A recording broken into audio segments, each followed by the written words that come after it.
بسم اللہ الرحمن الرحیم۔ السلام علیکم۔ فہد اس شخص کا نام تھا جس سے میری سہیلی کی شادی ہوئی۔ فہد کی ماں نے ماہرہ کو ایک رشتہ دار کی شادی میں دیکھا تھا۔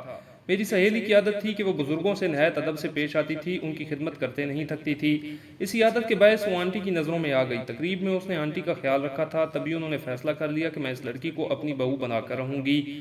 شادی کی تقریب کے بعد جب آنٹی گھر لوٹیں تو بیٹے کے سامنے ماہرہ کی بے حد تعریف کی اور اسے اپنے ارادے سے آگاہ کیا، لیکن نئے زمانے کے نوجوان نے ماں سے کہا، امی جان، جس لڑکی سے بھی آپ میری شادی کریں میں پہلے اس سے ملوں گا، اگر وہ میرے دل کو بھائی تبھی اسے شادی کروں گا، ورنہ نہیں۔ میرے دیکھے بھالے بغیر میری شادی مت طے کیجیے گا، ورنہ آپ کو پچھتانا پڑے گا۔ ماں نے ان باتوں کو ایک ناسمجھ نوجوان کی نامعقول خواہش قرار دیا اور کہا، بیٹے، کون ماں باپ ایسے ہوں گے جو اس بات کی اجازت دیں گے کہ ان کی بیٹی شادی سے قبل کسی آدمی سے ملے؟ فرض کرو کہ وہ نوجوان لڑکی کو پسند نہ کرے تو اس لڑکی پر کیا گزرے گی؟ تمہیں میری پسند پر بھروسہ کرنا پڑے گا۔ غرض ماں نے ایسے دلائل دیے کہ فہد چپ ہو گیا، مگر دل سے وہ اپنی خواہش سے دستبردار نہ ہوا۔ اس کے من میں یہ خلش رہی کہ لڑکی کو ایک نظر دیکھے بغیر بیوی کے روپ میں کیوں کر قبول کرے گا۔ فہد کی ماں اسے جلد از جلد بیانا چاہتی تھی، تبھی بغیر وقت ضائع کیے وہ اس کا رشتہ طلب کرنے خالہ جی کے گھر گئیں۔ خالہ نے بھی اچھا رویہ اختیار کیا، کیونکہ آج کل میں گھر بیٹھے لڑکیوں کے رشتے اچھے ملنا بہت مشکل ہیں۔ خالہ جی نے بھی فہد کو اسی شادی کی تقریب میں دیکھ لیا تھا، لڑکا ان کو پسند آیا تھا، لہٰذا انہوں نے آنٹی کی خواہش کو ٹھکرایا نہیں۔ لیکن فہد کو جب معلوم ہوا کہ ماں رشتہ طے کر رہی ہے تو وہ شور مچانے لگا، مگر آنٹی نے چٹ منگنی پٹ بیاہ والا معاملہ کر ڈالا۔ آنٹی نے شادی کے لیے بھی اتنا کم عرصہ رکھا کہ وہ پلک جھپکتے گزر گیا۔ فہد اس دوران بھی ماں سے یہی اصرار کرتا رہا کہ ابھی بھی وقت ہے، لڑکی سے مجھے 2 گھڑی ملوا دو، ایسا نہ ہو کہ بعد میں پچھتانا پڑے۔ اگر مجھ کو لڑکی پسند نہ آئی تو دیکھ لینا، میں اسے چھوڑ کر اپنی پسند سے شادی کر لوں گا۔ ارے احمق، میرا تجربہ تو ناقص عقل والے سے زیادہ ہے۔ مجھے یقین ہے کہ اگر تو نے پسند سے شادی کی تو ضرور 2 دنوں میں ہی معاملہ چوپٹ ہو جائے گا، مگر پھر تو ہی ہاتھ ملے گا کہ ماں صحیح کہتی تھی۔ آخرکار ماں جیت گئی اور بیٹا ہار گیا۔ ماہرہ میری بچپن کی سہیلی تھی۔ میں خوب جانتی تھی کہ وہ نہ صرف گنوں میں پوری تھی بلکہ خوبصورتی کے ساتھ خوبصورتی میں بھی لاکھوں میں ایک تھی۔ آنٹی نے بیٹے سے یقین کے ساتھ کہا کہ دیکھ لینا، بہو تم کو ضرور پسند آئے گی، پسند نہ آئے تو پھر بات کرنا۔ اس یقین بھرے لہجے پر فہد چپ ہو گیا۔ اب دولہا بنے بنا چارہ نہ تھا۔ ماں تعریف بھی رکھ آئی تھی۔ جب ماہرہ بہو بن کر اس کے گھر آئی تو فہد کے قدم زمین پر نہیں ٹکتے تھے۔ وہ دلہن کے ہر روپ کا دیوانہ ہو گیا۔ ماہرہ کو 100% نمبر ملے۔ وہ نہ صرف صورت شکل کے لحاظ سے نمبر 1 تھی بلکہ عادات کے لحاظ سے بھی بے حد اچھی اور شائستہ لڑکی تھی۔ اس نے سسرال میں قدم رکھتے ہی ہر کسی کے دل میں گھر کر لیا۔ شادی کے ابتدائی دن تو ایسے گزرے کہ جیسے بہار کا جھونکا، پتہ بھی نہ چلا، وقت پر لگا کر اڑنے لگا۔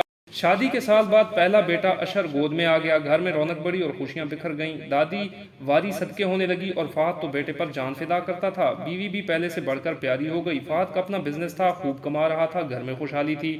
اس نے کافی ملازم رکھے ہوئے تھے۔ 1-2 بار ماہرہ بھی فہد کے آفس جا چکی تھی، جہاں اس کے پرسنل سیکرٹری کے طور پر ایک سمجھدار بردبار قسم کے حضرت براجمان ہوتے تھے۔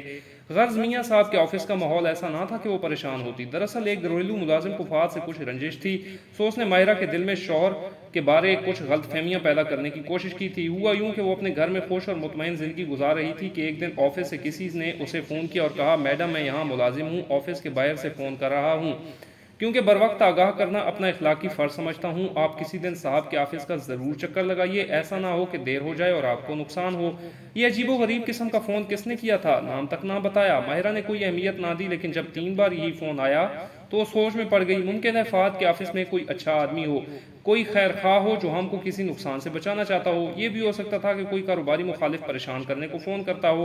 یوں ایک روز وہ بغیر اطلاع شوہر کے آفس چلی گئی، بہانہ کیا کہ طبیعت خراب تھی، آپ کے ساتھ ڈاکٹر کے پاس جانا تھا، آپ کے پاس ٹائم نہیں ہے تو اپنی گاڑی اور ڈرائیور دے دیجئے۔ فہد نے خوش اخلاقی سے حسب معمول بیوی کی آؤ بھگت کی اہمیت دی، محسوس نہیں ہونے دیا کہ اس کا یوں چلے آنا کسی قدر بار خاطر ہوا ہے۔ ماہرہ نے بغور ہر شے کا مشاہدہ کیا تو ایک بات نے اسے چونکا دیا۔ اس بار آفس میں ایک نئی لڑکی کا اضافہ ہو چکا تھا اور یہ اس کے خاوند کی پرسنل سیکرٹری تھی۔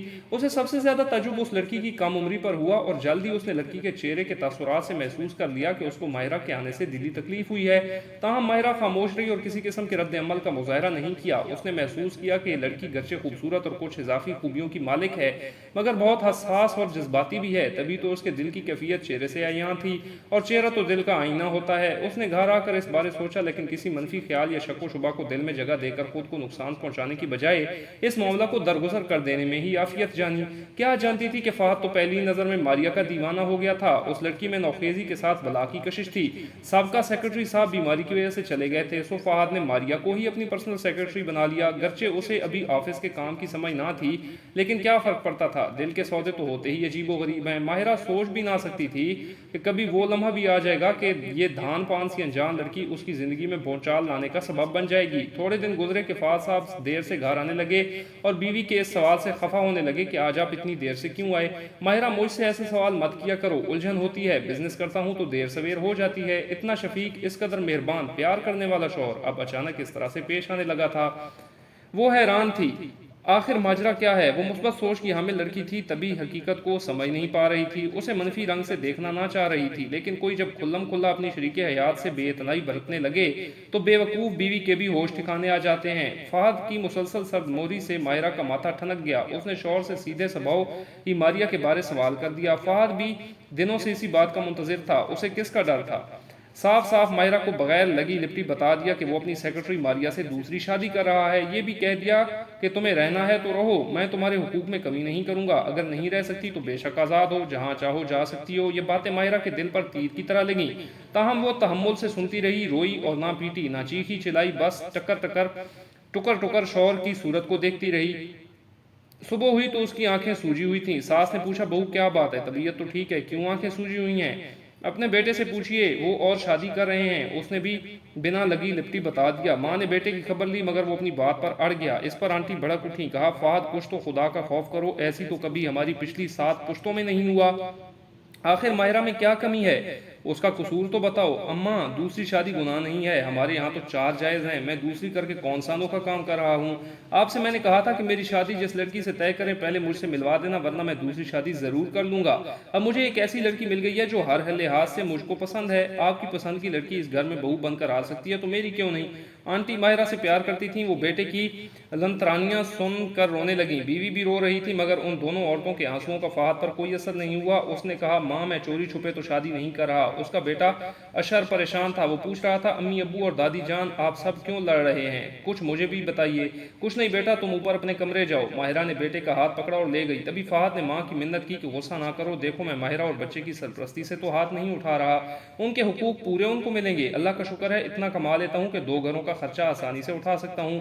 تبھی آنٹی نے آنسو پوچھ کر بات ختم کی کہ بیٹے تم خود مختار ہو، میرا کام تو تم کو غلطی سے روکنا ہے، تم ماہرہ سے اچھی بیوی نہیں ملے گی، نئی لڑکی 4 دن کی چاندنی کی طرح ہوگی۔ یہ بات یاد رکھنا کہ سکون بڑی چیز ہوتا ہے اور سکون 2 سے نہیں، ایک ہی بیوی سے ملتا ہے۔ ایک بات اور سن لو، میری بہو ماہرہ ہی ہے، میں کسی دوسرے کو اس کی جگہ نہیں دے سکتی۔ یہ کوٹھی میرے نام ہے، تمہارے والد نے تمام جائیداد، روپیہ پیسہ، گاڑی، بزنس سب میرے نام پر رکھا، میں سب اپنی بہو ماہرہ کے نام کر رہی ہوں۔ تم شوق سے دوسری شادی کا ارمان پورا کرو، جا کر ماریہ کو بتا دو کہ ماں نے تمام جائیداد بڑی بہو کے نام کر دی ہے، اس کے بعد بھی اگر وہ تم سے محبت کرتی ہے تو بے شک تم اس سے شادی کر لو، اسے لے کر الگ گھر میں رہنا، میرے گھر مت آنا۔ آنٹی نے اپنا سخت فیصلہ سنا دیا۔ فہد جانتا تھا ماں ایسے ہی خالی کولی دھمکیاں نہیں دیتی، جو کہتی ہے کرتی بھی ہے۔ میں چلا جاتا ہوں، آپ کی مرضی، جو چاہیں جس کو دیں، آپ کی ملکیت ہے، میں خود کما کھا لوں گا۔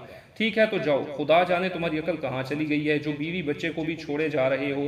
کل تک ماہرہ خود کو ایک خوش قسمت عورت سمجھتی تھی، لیکن اب یہ نقب کہاں سے لگ گئی وہ سوچنے لگی۔ شادی کے بعد تو کبھی فہد نے ناپسندیدگی کا اظہار نہیں کیا تھا، وہ ماہرہ کا دیوانہ ہو گیا تھا، کبھی یہ احساس نہیں ہونے دیا تھا کہ وہ اسے پسند نہیں کرتا، پھر اچانک یہ بات کیوں اسے یاد آ گئی۔ سچ ہے، مرد کا اعتبار نہیں، کبھی بھی کوئی بھی عورت اسے بھا سکتی ہے اور اس کے دل کو لبھا سکتی ہے، وہ اپنی بے قصور بیوی پر سوکن لا سکتا ہے۔ اس کے بعد جب فہد 1 ماہ بعد گھر آیا تو ماریہ سے شادی کر چکا تھا، اس نے آتے ہی اعلان کر دیا کہ ماریہ اس کی بیوی ہے اور ماہرہ کو اسے قبول کرنا ہی ہوگا۔ سو کر لیا گیا قبول، مگر ساس نے سب اثاثہ اور جائیداد کی مالکن ماہرہ کو ہی بنائے رکھا۔